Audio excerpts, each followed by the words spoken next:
Plus concret pour la promotion BTS Support à l'action managériale. 31 apprentis partent dans le cadre de leur formation où il est prévu ce déplacement à l'international. Destination Malte, l'Espagne et le Portugal. C'est une première pour moi. Beaucoup de craintes, mais je sais que ça va bien se passer parce que nous sommes beaucoup entourés, on a beaucoup de soutien. C'est la première fois que je pars. Donc ça m'a apporté beaucoup de choses, surtout au niveau des langues, car ça va nous permettre déjà de nous améliorer dans une langue étrangère. Je suis très très fière d'elle et sereine parce que je pense que c'est quand même bien organisé.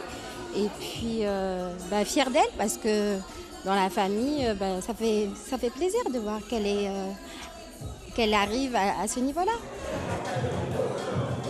Des formateurs référents les accompagnent sur place pendant 15 jours. Après, ces stagiaires auront 2 mois pour apprendre et échanger. En fait, elles apportent de la Guyane dans leur famille d'accueil, elles sont en famille d'accueil. Nous, les formatrices et formateurs sont là pour les encadrer au début. Elles bénéficieront d'un stage de langue également. Et elles resteront en autonomie, puisque ce sont des jeunes majeurs.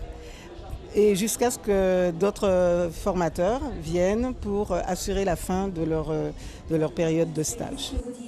Le Centre de formation des apprentis a obtenu cette année la charte Erasmus et cette opportunité pour les jeunes est approuvée en première année. C'est un projet européen donc, qui est financé dans le cadre d'Erasmus, qui finance ce projet à hauteur de 85%. C'est un système de bourse. Donc on collecte des bourses individuelles et qui nous permet effectivement de monter un dossier pour que les jeunes partent à l'étranger. Donc ils sont hébergés en famille d'accueil quand ils arrivent. Le billet d'avion là est pris en charge. Ils ont aussi tout ce qui est restauration de prise en charge, hébergement, et voilà. Précisons que ce brevet d'études supérieures s'articule autour de 2 contrats, l'un d'apprentissage et l'autre de professionnalisation.